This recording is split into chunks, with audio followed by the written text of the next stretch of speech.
Guardians of the Galaxy volume 3 release हो चुकी है, जहां जेम्स गन की ये लास्ट एमसीयू मूवी होगी, जिससे गार्डियंस को एक अच्छा सा फेयरवेल मिल जाएगा। बाकी आगे वीडियो में बढ़ने से पहले जानते हैं 3 डिसअपॉइंटिंग या फिर नेगेटिव बातें, इसीलिए इसमें ऑब्वियसली स्पॉयलर्स तो होंगे ही। तो एडम वॉरलॉक का कैरेक्टर बहुत चाइल्डिश और लो एक्सपीरियंस के साथ बताया गया है, जहाँ उसके फेशियल एक्सप्रेशंस भी अंडर डेवलप लग रहे हैं। बट इसी पर जेम्स गन रीजन भी देते हैं कि हाई इवोल्यूशनरी ने उसे एक न्यूबॉर्न बेबी की तरह रूप दिया है, और प्रोबेबली ऐसे रूमर्स है कि वो उसके जनरेशन पॉड से यानी कि उस मशीन से जल्दी से निकाला गया है, जिसके वजह से वो प्रीमैच्योर बन गया, और इसलिए वो मूवी में एक क्यूट से दिखने वाले एनिमल को भी पेट बना लेता है। और हाँ, इस मूवी में वो फिट भी नहीं बैठ रहा था, जहाँ सिर्फ एंडिंग में पीटर क्विल को यानी हमारे स्टार लॉर्ड को बचाने के लिए उसे यूज किया गया है, जो कि मेरे लिए भी एक्सपेक्टेड था। बट पीटर को ऑलमोस्ट मरते हुए देखकर मुझे भी बहुत दर्द महसूस हुआ। सेकंड पॉइंट देखे तो हाई इवोल्यूशनरी के लास्ट मोमेंट्स, जहाँ बहुत एंटिसिपेटिंग कैरेक्टर डेवलपमेंट के साथ उसे ऊपर लेकर आए थे,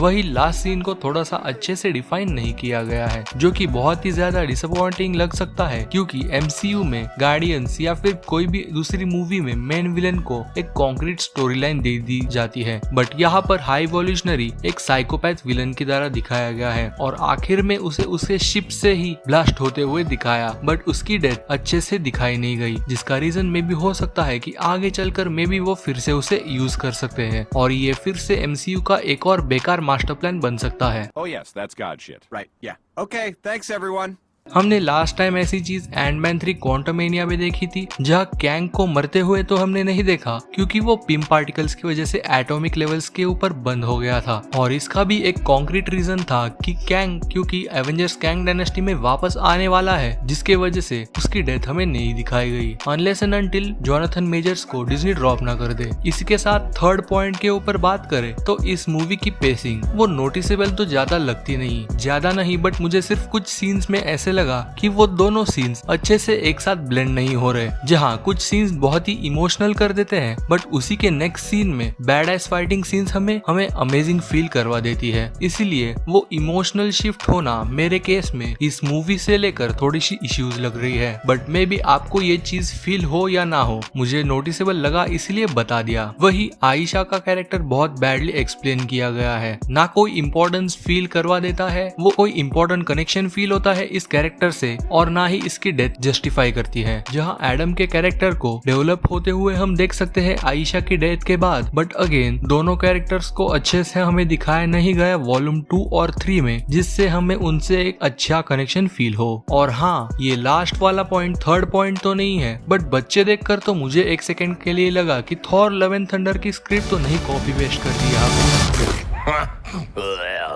Right.